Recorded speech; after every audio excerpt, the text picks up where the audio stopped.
Are you where you thought you would be at this stage of life? So if you're in your 40s, 50s, 60s, or even 70s, are you doing what it is that you thought you would be doing? And are you living the kind of life that you thought you would be living when you were in your 20s and your 30s? I think one of the things that happens when we are in our 20s and our 30s is that we have these amazing dreams and we have this idea of what we think our life will be like. And we set this kind of time frame of, by the time I am, 20 something, I want to be married and have kids. I want to be in a certain job. I want to be living in a certain country. I want to be doing this. I want to be doing that. And we have these goals that we set ourselves, in a time frame that we think is the time frame that it should all happen in. And there is absolutely nothing wrong with that. But I'm not saying that it's wrong to have these aspirations and goals. But my question to you is, are you living the life that you dreamed of when you were in your 20s and 30s? Think about it for a moment. Everything that you dreamed of when you were younger, did you A, manage to make it happen in the time frame that you had set yourself? And B, are you living the life that you thought you would be living now that you're in your 40s, 50s, or even 60s? One of the things that I realized is that now that I'm 51, I am not the same as what I was when I was 31, 21, or even 41, to be honest. Life has changed. Life always changes. And that's the one thing that we know for sure in this world and on this earth, is that things change. And if you don't change along with life, then you're going to end up feeling stagnant and being in a position that you don't want to be in. So for me, one of the major changes that happened in my life was about 20 years ago when I was in my early 30s. I ended up having a nervous breakdown, and it was quite a traumatic experience for me because I ended up with anxiety, depression, couldn't function, couldn't do what I needed to do, couldn't do what I wanted to do, and it was quite debilitating. But as time went on, I managed to kind of get better. I managed to improve my health and my strength and everything, and I ended up being set on a path that, in all honesty, if I hadn't have had the breakdown, I don't think I would have ended up on that pathway. I think sometimes things happen in our life that are not necessarily nice. They don't feel good. They are quite traumatic and they are very challenging. But if we embrace those changes, if we embrace those times, there is always something good that can come out of bad times.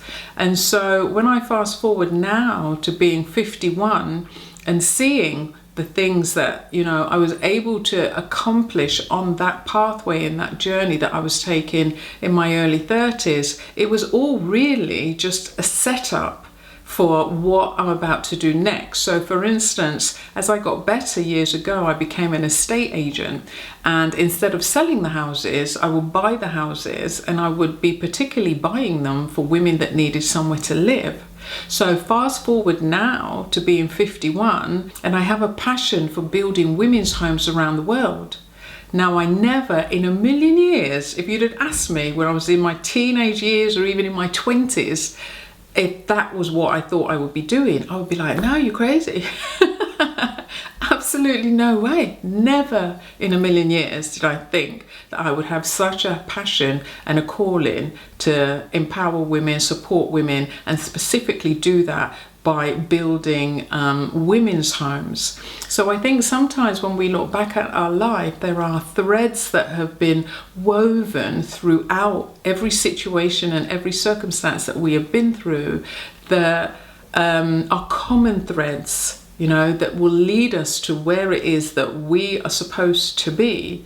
And we may not recognize it at the time that we're going through certain things, but trust me on this. Trust me when I say that everything that you are going through, everything that you have been through has set you up for such a time as this, for you to be propelled into what it is that you were called to do.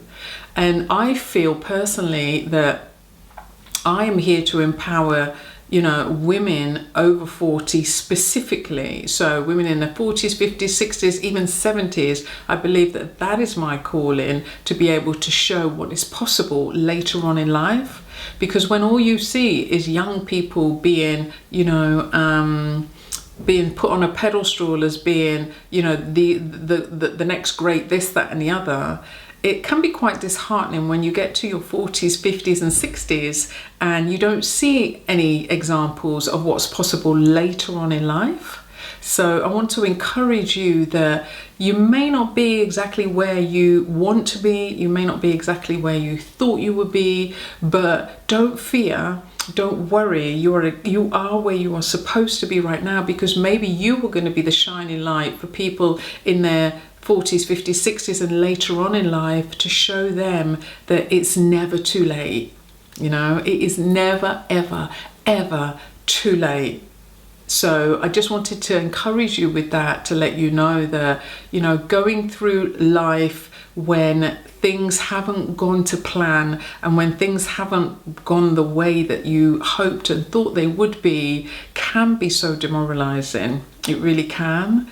But there is a reason why your success, whatever success means to you, has not happened yet, has not manifested yet, is because there is either still a work to be done in you.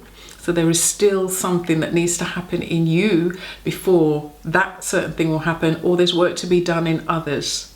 And when that work is done in others, then the pieces of the puzzle start to fit together. Do you know what I mean? So the most important thing that you need to do is just to have belief in yourself. So if you have something that you want to achieve, if you have a dream, if you have a goal, and you feel like it's too late, you're too old, nobody's going to be interested, that's not true. You have to keep that belief in yourself and keep that faith in your ability to know that it is not too late. It is never too late. There are people like me this age, that still are learning, are still being inspired, still want to hear what the wisdom that are being spoken by, people later on in life. Because if you think about it, the older you get, the more wisdom that you have, the more lessons that you have been through that you can use to be able to help everybody else.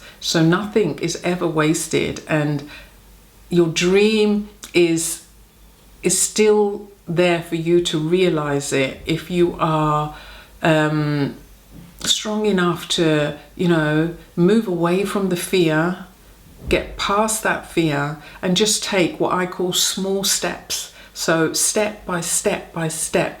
Don't be overwhelmed by the big picture and the big vision.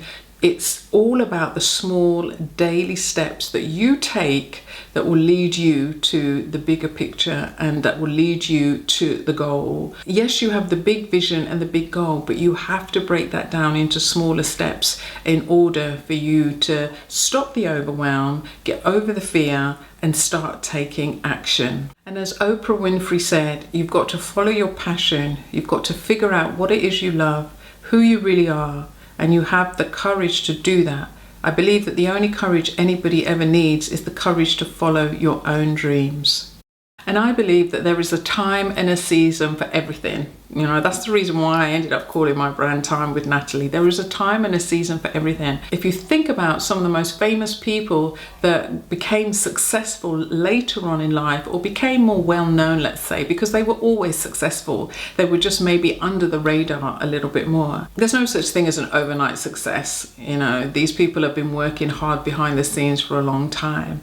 But I just want to give you some examples of some of the amazing women that became more successful and their career launched when they were later on in life.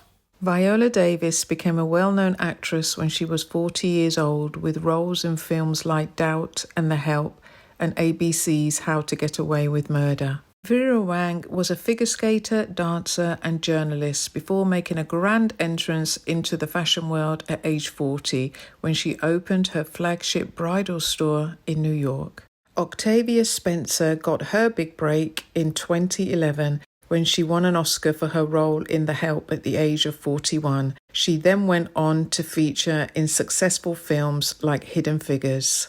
At 26, Anna Wintour was fired from her job as a junior fashion editor at Harper's Bazaar after 9 months. She became editor-in-chief of Vogue US when she was 39 years old.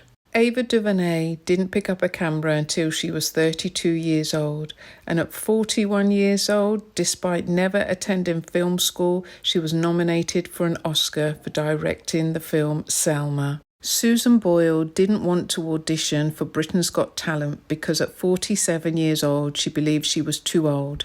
Her first album topped the Billboard chart for 6 weeks, and all of her albums have appeared on the Billboard Hot 100.